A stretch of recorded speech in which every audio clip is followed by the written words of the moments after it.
मस्त कहानियाँ।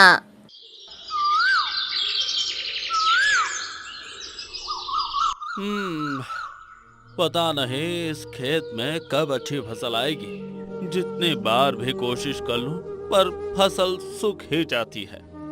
अरे अब यहीं सोचते मत बैठिए, जाइए और उस पड़ोसी गजानन से बात कीजिए। उसके खेत से पानी का कोई प्रबंध होता है क्या? देखिए। अरे वो गजानन कहाँ देने वाला है पानी। फिर भी जाकर देखता हूँ। सीताराम गजानन के खेत में जाता है। अरे गजानन, फसल को पानी दे रहे हो?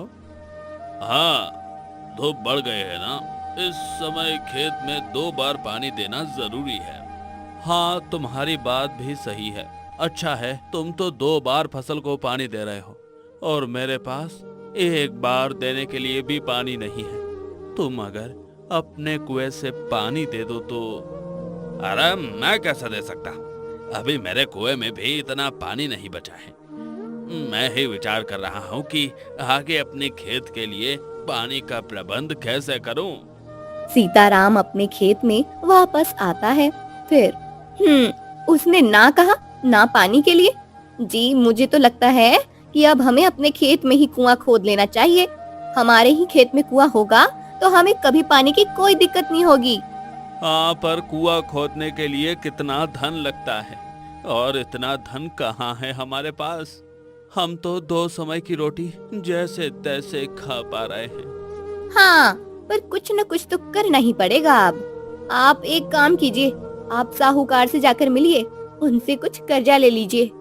सीताराम साहूकार के पास आता है। राम राम सरकार।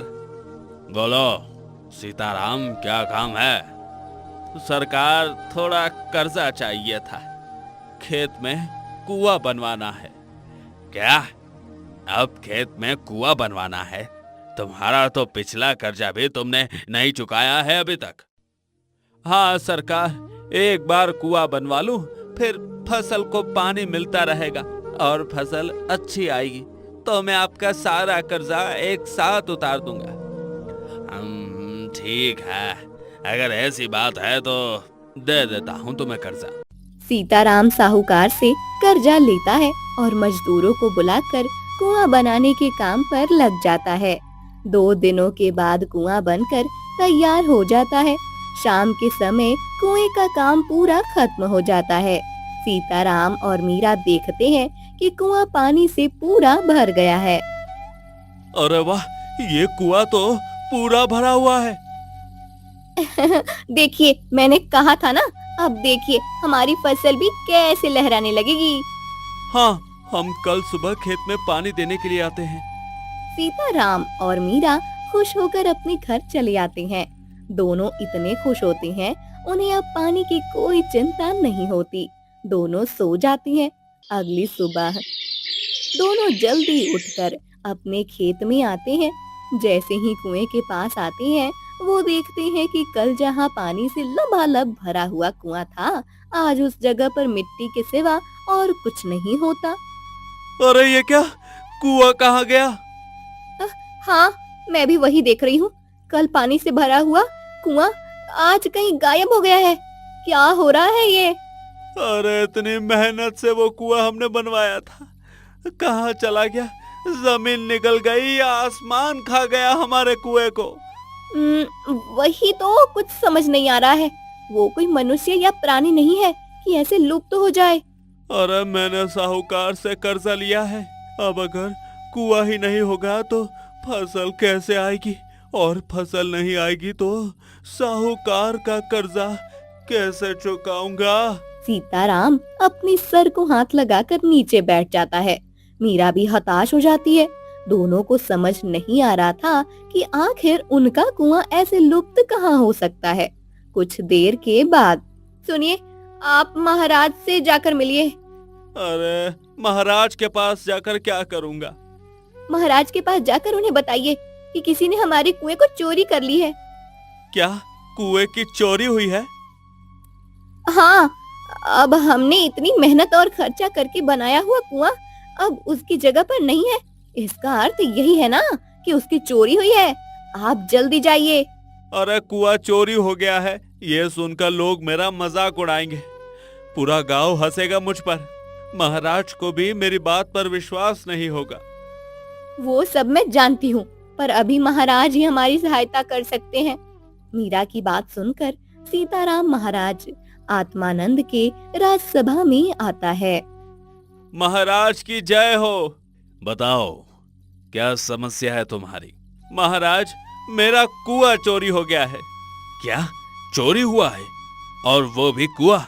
ऐसा कैसा विचित्र कुआं है तुम्हारा जिसकी चोरी हो गई है? महाराज की बात सुनकर सभी दरबारी हंसने लगते हैं। महाराज, मैं सच बोल रहा हूँ। 2 दिन मजदूर लगाकर मैंने अपने खेत में कुआं बनवाया था। कल रात पानी से भरा हुआ वो कुआं मेरे खेत में ही था, पर जब आज सुबह मैं और मेरी पत्नी खेत में फसल को पानी देने के लिए गए, तब कुआं वहां नहीं था। क्या बोल रहे हो तुम? मुझे तो विश्वास ही नहीं हो रहा है। कोई कुआं अपनी जगह से लुप्त कैसे हो सकता है? महामंत्री, आपने कभी इस विषय में कुछ सुना है कि कोई कुआं अचानक से लुप्त हो गया हो? नहीं महाराज, ऐसी विचित्र घटना तो मैंने जीवन में आज पहली बार सुनी है। ऐसा कभी हो ही नहीं सकता। ये व्यक्ति अवश्य झूठ बोल रहा है। ये राज्यसभा का समय व्यर्थ कर रहा है। अरे नहीं महाराज, मैं सच बोल रहा हूँ। मैं एक गरीब किसान हूँ। मैंने साहूकार से कुआं बनवाने के लिए कर्जा लिया है। आप चाहे तो उनसे पूछ लीजिए। महाराज महामंत्री को आदेश देते हैं और साहूकार को राज्यसभा में बुलाया जाता है। साहूकार, बताओ, इस किसान ने तुमसे कुछ दिन पहले कुआं बनाने के लिए कर्जा लिया था। हाँ महाराज, ये कुछ दिन पहले मेरे पास आया तो था और कह रहा था कि उसे अपने खेत में कुआं बनवाने के लिए कर्जा चाहिए था, और कह रहा था कि अच्छी फसल होने के बाद सारा कर्जा एक साथ उतार दूंगा। देखिए महाराज, मैंने कहा था ना, मैं सच बोल रहा हूँ। मैंने कुआं बनवाया था, पर अब वो गायब हो गया है। महामंत्री, आप स्वयं इस किसान के खेत पर जाकर देखिए। यदि वहाँ कुआं बना होगा तो उसके कोई तो चिन्ह मिलेंगे। महामंत्री सीताराम के साथ उसके खेत में आते हैं। महामंत्री पूरे खेत को ध्यान से देखते हैं और फिर से महल में चले जाते हैं। महाराज, मैंने उस किसान के खेत का पूरा ध्यान से निरीक्षण किया, परंतु उस खेत में 2 दिनों पहले कोई कुआं बना हो ऐसे कोई चिन्ह नहीं थे। समझ नहीं आ रहा है कि वो किसान हमसे झूठ क्यों बोल रहा है। महामंत्री, आप उस किसान पर नजर बनाए रखिए। मुझे तो किसान उसके कुएं की तरह विचित्र लग रहा है। शाम हो जाती है। मीरा और सीताराम अभी तक खेत में ही बैठे हुए थे। अंधेरा हो जाता है और अचानक उन्होंने बनाया हुआ कुआं उसी स्थान पर प्रकट हो जाता है जहां कल उसे बनवाया गया था। उस कुएं से पानी बहने लगता है। मीरा और सीताराम उस पानी से भरे हुए कुएं को देखकर आश्चर्य में पड़ जाते हैं। मीरा तो मेरी आंखें पर विश्वास ही नहीं हो रहा। मेरा तो ये कुआं यहाँ अपने आप प्रकट कैसे हो गया? अब ये सब छोड़ो। अब ये कुआं प्रकट हो ही गया है तो खेत में पानी दे देते हैं। दोनों भागकर कुएं के पास जाते हैं। हंडा उठाकर उसे रस्सी से बांधकर कुएं में डालकर पानी निकालने लगते हैं। जब सीताराम कुएं से हंडा बाहर निकालता है तब वो खाली होता है। ये क्या, कुएं में इतना पानी भरा हुआ है, फिर भी ये हंडा खाली कैसे है? अब रुकिए, मैं देखती हूँ। अब मीरा आगे जाती है और हंडा को कुएं में छोड़ती है। वो हंडा को कुएं से बाहर निकालती है। वो भी खाली होता है। अब दोनों डर जाते हैं। सुनिए, अब मुझे ये तो कुछ विचित्र प्रकार का लग रहा है। हमें इस कुएं से दूर ही रहना चाहिए। मुझे भी कुछ समझ नहीं आ रहा है, ये सब क्या हो रहा है। चलो अभी हम घर चलते हैं, कल आकर सोचेंगे क्या करना है। मीरा और सीताराम घर आते हैं। अगले दिन दोनों डरते हुए खेत में जाते हैं। तब फिर वो कुआं वहां नहीं होता। अब तो दोनों के पैरों तले जमीन ही खिसक जाती है। मीरा सीताराम से कहती है कि ये कुछ अजीब हो रहा है, हमें किसी ज्ञानी की सहायता लेनी चाहिए। दोनों वन में चले जाते हैं। वन में एक बहुत बड़े साधु थे जिन्हें भूत भविष्य और वर्तमान के विषय में सब ज्ञान था। उनके पास चले जाते हैं। साधु बाबा हमारा रक्षण कीजिए। क्या हुआ पुत्र? साधु बाबा, मेरे खेत में बनाया हुआ कुआं अचानक गायब हो जाता है। हाँ साधु बाबा, हमने बड़ी मेहनत से कुआं बनवाया था, पर सुबह जब हम खेत में जाते हैं तब कुआं अपने स्थान पर नहीं होता। बाबा जी, आप ही हमारी सहायता कर सकते हैं। आपको तो तीनों कालों का ज्ञान है। आप ही बताइए कि उस विचित्र कुएं का रहस्य क्या है। पुत्र, हमारे इस जन्म में जो भी अनुभव हमें आते हैं उसकी कड़ियां हमारे पिछले कई जन्मों से जुड़ी हुई होती हैं। तुम्हारे साथ ये जो विचित्र घटना घट रही है उसकी कड़ी भी तुम्हारे किसी पिछले जन्म से जुड़ी हुई है। आप क्या कह रहे हैं साधु बाबा? मेरी कुछ समझ में नहीं आ रहा है। पुत्र, तुम्हारे पिछले जन्म में तुम एक बहुत बड़े साहूकार थे। उस समय तुम बहुत धनवान थे और तुम्हारे बड़े बड़े खेत थे, और तुम्हारे बड़े बड़े खेत में एक बड़ा कुआं था। वो कुआं इतना बड़ा था कि पूरे गांव की प्यास बुझा सकता था।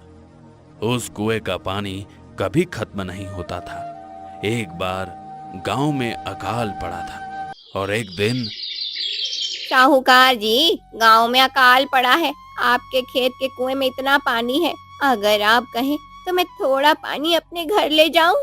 घर में बिल्कुल भी पानी नहीं है। पूरे गांव में मेरा ही एक कुआं है क्या, जो तुम मेरे कुएं में पानी लेने आ गई हो? क्या बुढ़िया? साहूकार जी, गांव के सभी कुएं सूख गए हैं। किसी भी कुएं में पानी नहीं है। सभी गांव वाले प्यासे हैं। इसका मतलब है कि अगर मैंने तुम्हें पानी दे दिया तो एक एक करके सभी गांव वाले मेरे कुएं से पानी लेने आएंगे। मैं नहीं दूंगा तुम्हें पानी। कमला काकी चली जाती है। उसे रास्ते में वसुधा मिलती है। उसके हाथ में खाली हंडा था। क्या हुआ कमला काकी, दे दिया साहूकार ने पानी? अरे कहाँ, वो साहूकार तो बड़ा ही दुष्ट है। हम सबकी जमीनें उसके पास गिरवी हैं। उसका ब्याज जीता है और हम पर ही रोब जमाता है। मुझे बोल रहा था कि गांव किसी दूसरे कुएं से पानी भर लो। वो मुझे बोल रहा था कि जाओ कहीं और किसी और गांव से पानी भर लो। क्या उसने ऐसा कहा? आपने उसे बताया ना कि सभी कुएं सूख चुके हैं? हाँ, मैंने उसे कितना कहा कि गांव में सिर्फ आपका ही कुआं ऐसा है जो पानी से भरा हुआ है। तो कहने लगा कि फिर अब एक एक करके पूरा गांव मेरे कुएं से पानी लेने चला आएगा। उस दुष्ट के पास अभी पानी है, इसलिए उसे बहुत घमंड आया है। पर अगर कभी ऐसा दिन आया कि उसे पानी के बिना तड़पना पड़े, तब उसे हमारी पीड़ा का अनुभव होगा। तुम सही कह रही हो वसुधा, पर वो तो बाद की बात है। अभी हम सब क्या करें? पानी का प्रबंध कैसे करें? पूरे गांव में पानी के बिना लोगों की हालत खराब हो रही है। हाँ, अरे मैंने तो सुना है कि कुछ लोग ये गांव छोड़कर कहीं और जाकर बसने का विचार कर रहे हैं। अब सबके पास दूसरा कोई रास्ता नहीं तो नहीं है। अब अगर जैसे ही पानी का प्रबंध नहीं हुआ तो हमें ये गांव छोड़कर जाना ही पड़ेगा। कब तक हम पानी की प्रतीक्षा में यहाँ रह सकते हैं? ऐसे ही कुछ और गांव वाले साहूकार करोड़ी मल के पास आते हैं और पानी मांगते हैं, पर साहूकार करोड़ी मल किसी को पानी नहीं देता। गांव वालों के जानवर पानी के बिना तड़पने लगते हैं और कुछ की मृत्यु हो जाती है। फिर सभी गांव वाले अपनी जान बचाने के लिए गांव छोड़कर पानी की तलाश में निकल जाते हैं। सभी अपने कपड़ों की पोटलियां लेकर वन के मार्ग से जा रहे होते हैं। तभी उन्हें एक शिकारी बबूली मिलता है। अब इतने सब लोग एक साथ कहाँ जा रहे हैं? बेटा, हमारे गांव में अकाल पड़ा है। एक बूंद भी पानी नहीं है किसी के पास। हम सब पानी की तलाश में गांव छोड़कर जा रहे हैं। अब जहां पानी का प्रबंध हुआ है वहीं हम अपना नया गांव बसा लेंगे। अच्छा, मैं आपकी सहायता कर सकता हूँ। इस वन के उस पार एक नदी है। उस नदी में पूरे साल पानी रहता है। आप सब उस नदी के पास रहने जा सकते हैं। ये तो बहुत अच्छी बात है बेटा, पर इस वन के नदी है तो कहीं हमें किसी जंगली जानवर से संकट भी हो सकता है। नहीं काकी, मेरे होते हुए आप सभी इस वन में सुरक्षित हैं। कोई भी प्राणी आपको कोई संकट नहीं देगा। बबलू भैया, आप इतने विश्वास से कैसे कह सकते हैं? मैं बचपन से ही इसी वन में रहता हूँ बहन। मैं इस वन के सभी प्राणियों को पहचानता हूँ। ये प्राणी कभी भी बिना किसी कारण के किसी पर आक्रमण नहीं करते। ये वन उनका घर है। अगर हम अपनी मर्यादा में रहें तो वे भी अपनी मर्यादा नहीं छोड़ते हैं। आप निश्चिंत हो जाइए। इतने सालों से यहाँ रहने के कारण से मैं यहाँ के पक्षी और प्राणियों की भाषा भी समझने लगा हूँ। सभी गांव वाले बबलू शिकारी के पीछे चलने लगते हैं। सभी उस नदी के पास आकर रुकते हैं। गांव वाले नदी को देखकर भागकर नदी के पास जाते हैं और पानी पीने लगते हैं। सभी गांव वाले पानी पीकर तृप्त हो जाते हैं और बबलू शिकारी को धन्यवाद देने लगते हैं। बबलू शिकारी उन सब का रक्षण करने के लिए उनके साथ ही रहने लगता है। तुम्हें तुम्हारे पूर्व जन्म में सभी गांव वालों के श्राप लगे हैं। तुमने तुम्हारे पास इतना पानी होते हुए भी उनकी सहायता नहीं की, इसलिए ईश्वर ने भी तुम्हें दंड दिया और इस जन्म में तुम एक गरीब किसान बनकर जन्मे हो। साधु बाबा, मेरे पूर्व जन्म में मुझसे बहुत बड़ा पाप हो गया है, पर अब मैं उसका समाधान कैसे करूं? तुम तुम्हारे महाराज के पास जाओ। महाराज ने पूर्व जन्म में बहुत पुण्य का काम किया है। तुम्हारे महाराज आत्मानंद वही बबलू शिकारी हैं जिन्होंने सभी गांव वालों को पानी तक पहुंचाया था। तुम महाराज को ये सब बताओ, फिर महाराज को कुएं से पानी निकालने को कहो। जब महाराज उस कुएं को स्पर्श करेंगे तो वो कुआं हमेशा के लिए उसी स्थान पर स्थित हो जाएगा। महाराज के पुण्यवान हाथ जब उस कुएं को स्पर्श करेंगे तब उसका पानी हंडे में आएगा। सीताराम और मीरा साधु बाबा को प्रणाम करके महाराज के पास आते हैं। सीताराम महाराज को साधु बाबा के बताई हुई पूरी बात बता देता है। ये तुम क्या बोल रहे हो किसान?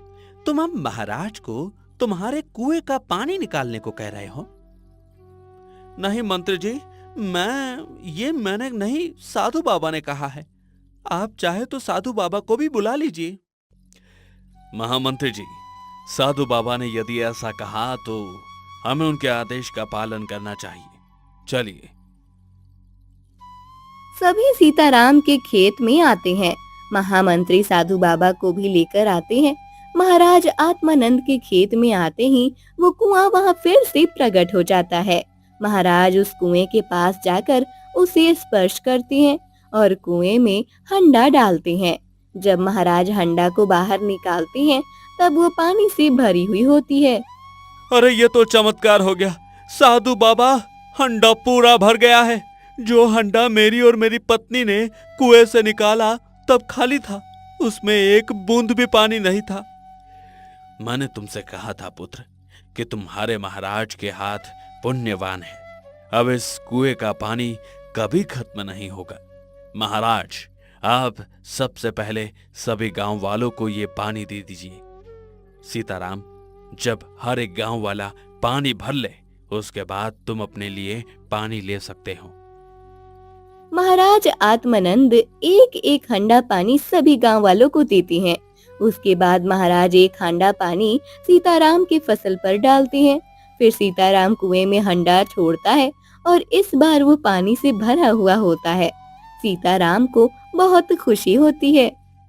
महाराज, चमत्कार हो गया, मेरा हंडा पानी से भर गया है। पुत्र, ये चमत्कार नहीं, आज तुम्हारे पिछले जन्मों के पापों का नाश हो गया है और गांव वालों से मिले हुए श्रापों का समाधान हो गया है। इसलिए अब यह कुआं हमेशा पानी से भरा हुआ रहेगा। परंतु एक बात हमेशा याद रखना, जो कोई भी जिसे तुम्हारी सहायता की आवश्यकता हो, जिसे तुम्हारे कुएं के पानी की जरूरत हो, उसे तुम पानी के लिए कभी ना नहीं कहोगे। नहीं साधु बाबा, जो अपराध मैंने अपने पूर्व जन्म में किया था वो मैं इस जन्म में नहीं करूंगा। सीताराम का कुआं पानी से भरा रहने लगता है। इस बार उसकी फसल भी अच्छी आती है। महाराज की पुण्य आई और साधु बाबा के आशीर्वाद से सीताराम साहूकार का सारा कर्जा लौटा देता है और अपनी पत्नी के साथ खुशी से रहने लगता है। मस्त कहानियाँ। सुबह का समय था। अभी अभी सूरज उगा था और सूरज की सुनहरी किरणें पूरे गांव पर फैलने लगी थी। शशि अपने खेत में आ रहा था। इस बार उसकी फसल बहुत अच्छी आई थी। उसका हरा भरा खेत लहलहा रहा था। रास्ते में उसे उसका पड़ोसी माधव मिलता है। अरे शशि, इतनी सुबह सुबह कहाँ जा रहे हो? खेत में जा रहा हूँ माधव। इतनी सुबह खेत में जा रहे हो? हाँ, इस बार फसल बहुत अच्छी आई है। सोच रहा हूँ कि 2-3 दिन में अनाज के दाने निकाल लूं, फिर उन्हें बेच दूंगा। हाँ, इस बार तो गांव के सभी किसान बहुत खुश हैं। सबकी अच्छी फसल आई है। ऐसे हरे भरे खेत देखकर सच में बहुत अच्छा लगता है। हाँ, ये खेत तो हम किसानों के लिए अपने बच्चे की तरह होते हैं। इन्हें हम अपने खून पसीने से सींचते हैं और फिर कुछ महीने के बाद अगर ऐसी फसल आए तो इतनी खुशी होती है कि उसे शब्दों में बताना कठिन हो जाता है। हाँ, चलो आज मुझे थोड़ा समय है, मैं तुम्हारी सहायता कर देता हूँ। शशि और माधव दोनों शशि के खेत में आते हैं।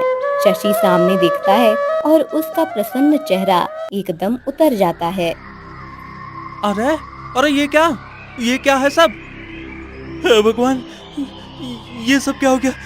भागो भागो यहाँ से। शशि के खेत में अचानक बहुत सारे कौवे आकर उसके अनाज के दाने खा रहे थे।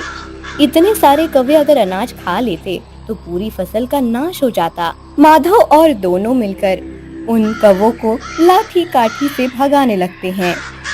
माधव, जरा संभल कर, लाठी कहीं फसल पर न गिरे, सारे दाने नीचे गिर जाएंगे। हाँ शशि, पर इन कौवों का कुछ करना तो पड़ेगा। ये भी भाग जाएंगे पर थोड़ी देर बाद फिर वापस आ जाएंगे। हाँ, तुम सही कह रहे हो। मैं काम करता हूँ, घर जाकर एक जाल लेकर आता हूँ। उस जाल को यहाँ रखता हूँ, फिर कौवे फसल खाने आएंगे और इस जाल में फंस जाएंगे। हाँ हाँ, तुम जाओ, मैं रुकता हूँ यहाँ कौवों पर नजर रखने के लिए। शशि जाल लेने घर जाता है। माधव वहीं बैठकर कौवों को भगाने लगता है। कुछ देर के बाद शशि जाल लेकर आता है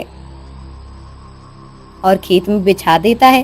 फिर चलो, अब कौवे आ भी गए तो इस जाल में फंस जाएंगे। हाँ, अब हमें इन पर नजर रखने की आवश्यकता नहीं है। चलो, हम कुछ और काम कर लेते हैं। माधव और शशि दोनों दूसरे काम करने चले जाते हैं। कुछ देर के बाद शशि अकेला खेत में वापस आता है। अच्छा मजा चखा दिया उन कौवों को। अब फंसे होंगे जाल में। अभी जाकर देखता हूँ। अब उस जाल को कुत्तों के सामने रख देता हूँ। कुत्ते उन कौवे को मार देंगे, फिर वो गांव में किसी भी फसल को नुकसान नहीं पहुंचा पाएंगे। ऐसा विचार करते हुए शशि उस जाल के पास जाता है और देखता है वो वहाँ एक कबूतरी जाल में फंसी हुई होती है। उसके पैर में जाल फंसने की वजह से उसके पैर पर घाव हो गया था। मुझे बचाओ, मैं गलती से इस जाल में फंस गई हूँ। मैंने तुम्हारे फसल को नुकसान नहीं पहुँचाया है। तुम चिंता मत करो कबूतरी, मैं तुम्हें इस जाल से निकालता हूँ। ये जाल तो मैंने उन कौवों के लिए बिछाया था, पर दुर्भाग्यवश तुम इसमें फंस गई हो। रुको, मैं अभी तुम्हें मुक्त करता हूँ। शशि उस कबूतर को जाल से छुड़ाता है। वो उसे घर ले जाता है और उसके घाव पर लेप लगाता है। फिर मैं एक बात समझ नहीं पाया कि तुम हम मनुष्य जैसी बात कैसे कर सकती हो। ठीक है, तुम अब ये चावल के दाने खा लो, मैं खेत में जाकर काम करता हूँ। शशि कबूतर को अनाज के दाने देकर खेत में काम करने चला जाता है। रात को वो घर आकर सो जाता है। सुबह जब वो उठता है तब उसके बिस्तर पे सोने के सिक्के पड़े होते हैं। अरे ये क्या? ये सोने के सिक्के कहाँ से आए यहाँ? ये मैंने तुम्हें दिए हैं। तुमने? पर तुम्हारे पास ये सोने के सिक्के कहाँ से आए? वो सब तुम्हें बाद में पता चल जाएगा। तुम तो अब केवल इस बात से प्रसन्न हो जाओ कि तुम्हें रोज ये सोने के सिक्के मिलेंगे। वो कैसे? मैंने कहा ना कि तुम्हें बाद में पता चलेगा। अब तुम जाओ और अपने खेत के काम निपटाओ। आज तुम्हें फसल काटनी है ना। शशि अपने खेत में चला जाता है। 2-3 दिनों में शशि सारी फसल काट लेता है। अनाज के दानों को बोरियों में भरकर शशि आराम करने लगता है।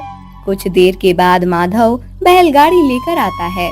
चलो भाई शशि, इस अनाज की बोरियों को घर में रख देना है ना। देखो मैं बैलगाड़ी लेकर आया हूँ। हाँ चलो भाई, अभी इन्हें घर में रखते हैं, जाकर बाजार में बेच देते हैं। पर क्या इतने सारे बोरियों को घर में रखना सुरक्षित होगा? हाँ होगा ना, क्यों नहीं होगा। हम तो हमेशा अपने घर में रखते हैं सारा अनाज। तुम्हारी बात सच है, पर मैंने सुना है कि दूर किसी गांव में कुछ डाकू आसपास के गांवों में घूम रहे हैं। उनके गांव में अकाल पड़ा है, इसलिए वहां फसल नहीं उगती। सुना है कि वो डाकू हम जैसे किसानों का अनाज चुराकर ले जाते हैं और अपने गांव वालों को देते हैं। अच्छा, अगर ऐसा है तो हम कल के कल ही ये सब अनाज बेचने चले जाएंगे। अभी तो इसे घर में ही रखना पड़ेगा। माधव और शशि अनाज को बोरियों के बैलगाड़ी पर रख देते हैं और फिर घर आ जाते हैं। शशि रोज की तरह कबूतरी को चावल के दाने खिलाता है और सो जाता है। रात को जब शशि गहरी नींद में होता है, तब एक डाकू शशि के घर में आता है। सोते हुए शशि को देखकर, अच्छा हुआ ये घोड़े बेच कर सो रहा है। अब इन बोरियों को ले जाने में मुझे आसानी हो गई। चलो अब एक एक करके बोरी लेकर बाहर जाता हूँ। डाकू अनाज की बोरी उठाता है, तभी कबूतरी उसकी आवाज से बाहर आती है। अरे ये कबूतरी कहाँ से आ गई? हाँ, लगता है इसने पाला होगा इस कबूतरी को। चलो ये मेरा क्या ही बिगाड़ लेगी। डाकू उस बोरी को उठाने लगता है, तभी कबूतरी जोर जोर से चिल्लाने लगती है। शशि उठो, वो देखो डाकू अनाज चुरा कर जा रहा है। शशि उठो जल्दी। कबूतर को इतनी जोर से चिल्लाते हुए देख डाकू हक्का बक्का रह जाता है। तभी शशि कबूतरी की आवाज सुनकर बाहर आता है। वो डाकू को देखता है और अरे ये क्या, डाकू आ गया। अच्छा तो तुम्हें पता ही था कि मेरे पास अनाज है। रुको अभी तुम्हें मजा चखाता हूँ। शशि वहीं पड़ी छड़ी उठाता है और डाकू को पीटने आगे आता है। दोनों की हाथापाई होती है। तब डाकू अपने कमर से बांधा हुआ चाकू निकालता है और शशि पर वार करने ही वाला होता है कि तभी कबूतरी डाकू के पास आकर उसकी आंखों में अपनी चोंच से मारने लगती है। अचानक अपनी आंखें पर वार होने से डाकू को कुछ समझ नहीं आता और वो भाग जाता है। अच्छा हुआ मेरी प्यारी कबूतरी, तुमने मुझे पुकारा। आज तुम नहीं होती तो ये डाकू मेरा सारा अनाज चुरा कर ले जाते। नहीं शशि, मेरे होते हुए तुम्हें कभी कोई नुकसान नहीं हो सकता। तुम कल ही जाकर सारा अनाज बेच कर आओ। अगले दिन शशि माधव के साथ जाता है और सारा अनाज बेच कर आता है। उसे बहुत सारे पैसे मिलते हैं। कबूतरी भी रोज शशि को सोने के सिक्के देती थी। इस वजह से शशि जल्दी ही धनवान बन जाता है। शशि अब अपना घर तुड़वाकर वहाँ बड़ा घर बनवा लेता है। एक रात वो डाकू छुपके से शशि के नए घर को देखता है। अरे वाह, लगता है ये तो बहुत ज्यादा धनवान बन गया है। उस दिन मैं अनाज चुराने आया था तो इसने मुझे चुराने नहीं दिया। अब तो इसके घर में ही चोरी करूंगा। लेकिन पहले ये पता करना पड़ेगा कि ये इतना धनवान बन कैसे गया है। अनाज की बोरियों को बेचकर तो इसके पास इतने पैसे नहीं आए होंगे। मुझे इस पर नजर रखनी पड़ेगी। डाकू शशि पर नजर रखने लगता है। एक दिन शशि माधव को एक पोटली देता है। ये लो माधव। अरे ये क्या है इस पोटली में? देखो तो। माधव पोटली खोलकर देखता है तो उसके अंदर सोने के सिक्के होते हैं। अरे ये क्या? ये तो सोने के सिक्के हैं। कहाँ से आए तुम्हारे पास? और ये तुम मुझे क्यों दे रहे हो? अरे मेरे पास जो कबूतरी है वो मुझे रोज सोने के सिक्के देती है। दिन भर में वो जितने भी चावल के दाने खाती है, सुबह मेरे बिस्तर में उतने सोने के सिक्के रखे हुए होते हैं। क्या? ये तुम क्या बोल रहे हो? ये कैसे संभव है? पता नहीं दोस्त, पर उस कबूतरी ने मुझे कहा है। वो कबूतरी सामान्य नहीं है, वो तो हमारी भाषा में बात भी करती है।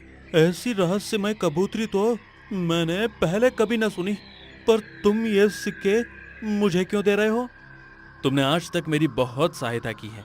अब मैं धनवान बन गया हूँ और मैं चाहता हूँ कि मेरा दोस्त भी मेरी तरह धनवान बने। मुझे तो कबूतरी से रोज सोने के सिक्के मिलेंगे। मेरे पास तो सब कुछ है, इसलिए मैंने विचार किया कि तुम्हें थोड़ा धन दे दूं। उन दोनों की बातें उनके पीछे एक पेड़ के पीछे खड़े रहकर डाकू सुन लेता है। फिर अच्छा, तो ये बात है। उस कबूतरी के कारण ये किसान इतना धनवान बन रहा है। फिर तो मुझे इसके घर में चोरी नहीं करनी चाहिए। मैं तो उस कबूतरी को ही चुरा कर ले जाता हूँ। मुझे भी अब सोने के सिक्के ही चाहिए। शशि खेत में होता है। ये देखकर डाकू उसके घर चला जाता है। शाम को जब शशि घर आता है तब देखता है कि कबूतरी घर में नहीं है। शशि पूरे घर में कबूतरी को ढूंढता है पर कबूतरी कहीं नहीं होती। माधव वहां आता है। अरे क्या ढूंढ रहे हो? मेरी कबूतरी घर में कहीं नहीं दिख रही है। अरे अरे शशि, वो तो एक पंछी है, उड़ गई होगी। कब तक तुम्हारे घर में रहेगी? तुम ज्यादा मत सोचो। नहीं, मुझे नहीं लगता कि वो उड़ गई होगी। मैं देखता हूं। अरे इतने दिन तो तुम उस किसान के पास ही तो थी। तुमने उसे धनवान बना दिया है, अब मुझे भी धनवान बना दो। मुझे पता है तुम उसे रोज सोने के सिक्के देती हो। आज से तुम मुझे सोने के सिक्के दो, फिर मैं तुम्हें छोड़ दूंगा। मैं तुम्हें सोने के सिक्के नहीं दे सकती, वो सिर्फ शशि के लिए है। तुम्हें मुझे सोने के सिक्के देने ही पड़ेंगे, नहीं तो मैं तुम्हारी हत्या कर दूंगा। अभी मेरी मृत्यु का समय नहीं आया है मूर्ख। मेरे जीवन में अभी कुछ काम अधूरे हैं जिन्हें पूर्ण किए बिना मैं अपने देह का त्याग नहीं करूंगी। अगर तुम मेरी बात नहीं मानोगी तो मैं तुम्हें मार दूंगा। ऐसा कहकर डाकू अपना चाकू उठाकर कबूतरी को मारने जाता है। तभी शशि पीछे से आकर उसका हाथ पकड़ लेता है। उस दिन तो अनाज की चोरी करने आया था, वो नहीं कर पाया तो अब मेरी कबूतरी को ही चुरा ले गया तू। अब मैं तुम्हें नहीं छोड़ूंगा। शशि और डाकू में फिर से हाथापाई होने लगती है। इस बार डाकू शशि पर चाकू चलाने में सफल हो जाता है। शशि के हाथ पर चाकू से घाव हो जाता है और उसके शरीर से खून बहने लगता है। उसके खून के कुछ छींटे कबूतरी के शरीर पर गिरते हैं और वहां अचानक रंग बिरंगी किरणें उत्पन्न होने लगती हैं। उन किरणों के साथ ही कबूतरी गायब हो जाती है। एक सुंदर राजकुमारी वहां पर प्रकट हो जाती है। कितनी सुंदर राजकुमारी है। राजकुमारी, मैं आप पर मोहित हो गया हूँ। आप मुझसे विवाह कर लीजिए। मूर्ख डाकू, मुझसे मैं कभी विवाह नहीं कर सकती। मैं पहले से ही विवाहित हूँ और इतने दिनों से मेरे पति के साथ ही रह रही थी। इतने दिनों से तुम मेरे साथ रह रही थी, इसका अर्थ है कि मैं तुम्हारा पति हूँ और तुम अचानक कबूतरी से राजकुमारी कैसे बन गई? क्या रहस्य है तुम्हारा? अरे ये मेरे लिए यहाँ आई है। नहीं, मैं शशि की पत्नी हूँ और उसके साथ ही रहूंगी। पूरा एक जन्म में उसके साथ रहने की प्रतीक्षा कर रही थी। अब हम दोनों को एक दूसरे से अलग कोई नहीं कर सकता। राजकुमारी, मैं तुम दोनों को एक नहीं होने दूंगा। मैं तुम्हें प्राप्त करके ही रहूंगा, फिर चाहे मुझे इस किसान की हत्या ही क्यों ना करनी पड़े। नहीं, तुम शशि की हत्या मत करना। मैं तुम्हारे साथ आने के लिए सज्ज हूँ। ये तुम क्या कह रही हो राजकुमारी? तुम इसके साथ कैसे जा सकती हो? उसने कहा ना कि वो मेरे साथ आ रही है, उसे अब मैं पसंद आया हूँ। डाकू शशि से बात करने लगता है। इसी अवसर का फायदा उठाकर राजकुमारी वहीं पड़ा हुआ चाकू उठाती है और डाकू की हत्या कर देती है। फिर इस दुष्ट डाकू को बातों में उलझाने के लिए मैंने ऐसा कहा था उसे। शशि, तुम्हारा और मेरा संबंध पिछले जन्म से है। तुम ये सब क्या कर रही हो? मेरी कुछ समझ में नहीं आ रहा। मैं तुम्हें सब विस्तार से समझाती हूँ। पिछले जन्म में तुम एक राजकुमार थे और मैं एक राजकुमारी थी। हम दोनों का विवाह होकर कुछ ही दिन हुए थे। एक बार हम दोनों वन में विहार कर रहे थे, तब सुनिए राजकुमार, मुझे भूख लगी है, आप मेरे लिए फल तोड़ कर लाइए ना। अवश्य, मैं अभी लाता हूँ। राजकुमारी को एक आम का पेड़ दिखता है जिस पर बहुत सारे आम थे। उस पेड़ के पीछे एक साधु तपस्या करने बैठे हुए थे जो राजकुमार को दिख नहीं रहे थे। राजकुमार आम पर पत्थर मारने लगते हैं। आम तो नीचे नहीं गिरता, पर एक पत्थर पीछे तपस्या कर रहे साधु के सर पर जाकर गिरता है। उनके सर से खून बहने लगता है और उनकी तपस्या भंग हो जाती है। साधु बहुत क्रोधित हो जाते हैं और मूर्ख राजकुमार, मेरी तपस्या भंग कर दे। साधु की आवाज सुनकर राजकुमारी भी भागकर राजकुमार के पास आती है। क्या हुआ राजकुमार? मैं आपके लिए आम तोड़ने के लिए उस पेड़ पर पत्थर मार रहा था। एक पत्थर साधु बाबा को लग गया। मुझे नहीं पता था कि पेड़ के पीछे साधु बाबा बैठे हैं। तुमने मेरी तपस्या भंग कर दी है, इसलिए अब तुम्हें मेरे क्रोध का सामना करना पड़ेगा। नहीं साधु बाबा, इनकी कोई गलती नहीं है। मैंने ही उन्हें कहा था कि मेरे लिए फल तोड़ कर लाइए। राजकुमारी, तुम्हारे फल खाने की इच्छा से मेरे शरीर से रक्त बह गया है और मेरी तपस्या भी भंग हो गई है। तुम्हारे प्रेम के लिए राजकुमार ने इस पेड़ पर पत्थर मारे हैं। मैं तुम्हें श्राप देता हूँ कि तुम दोनों का वियोग हो जाएगा। तुम एक कबूतरी बन जाओगी और कभी राजकुमार के साथ नहीं रह पाओगी। नहीं नहीं साधु बाबा, हमें इतना बड़ा श्राप मत दीजिए। हम दोनों एक दूसरे से बहुत प्रेम करते हैं। मैं आपसे क्षमा मांगती हूँ। कृपया अपने श्राप का समाधान कीजिए। साधु बाबा अपना क्रोध शांत करते हैं और ठीक है, मैं दिया हुआ श्राप तो वापस नहीं ले सकता, इसलिए तुम्हें कबूतरी का शरीर तो प्राप्त होकर ही रहेगा।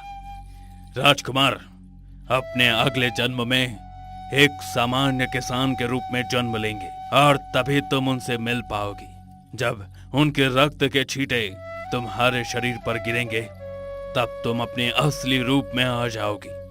आज वो दिन आया है जब हम दोनों का फिर से एक बार हम एक हो गए हैं। मैं तुम्हारी पत्नी हूँ शशि। पर फिर वो सोने के सिक्के, वो तुम्हारे पास कहाँ से आए थे? मैं इतने वर्षों से कबूतरी बनी हूँ।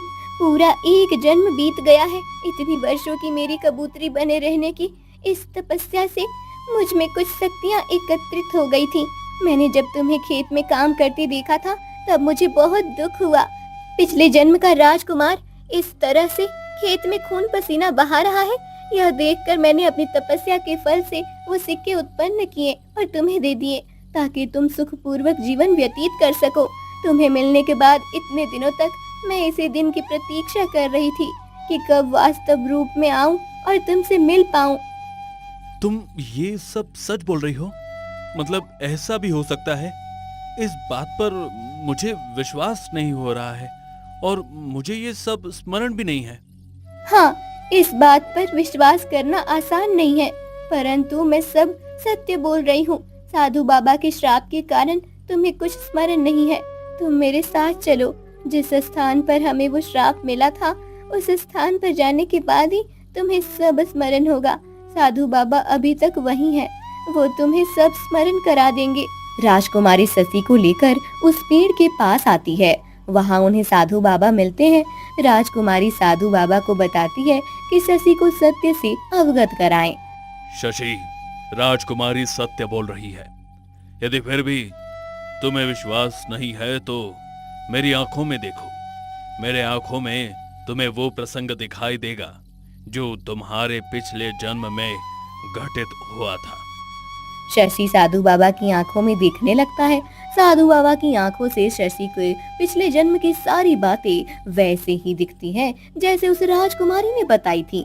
अब शशि को सब स्मरण हो जाता है। साधु बाबा, मुझे स्मरण हो गया है। अब मैं अपनी पत्नी के साथ अपना जीवन व्यतीत करूंगा। हमें आशीर्वाद दीजिए। शशि अब सब समझ जाता है। वो राजकुमारी के साथ अपने घर आता है। राजकुमारी भी एक सामान्य किसान की पत्नी की तरह शशि के साथ रहने लगती है।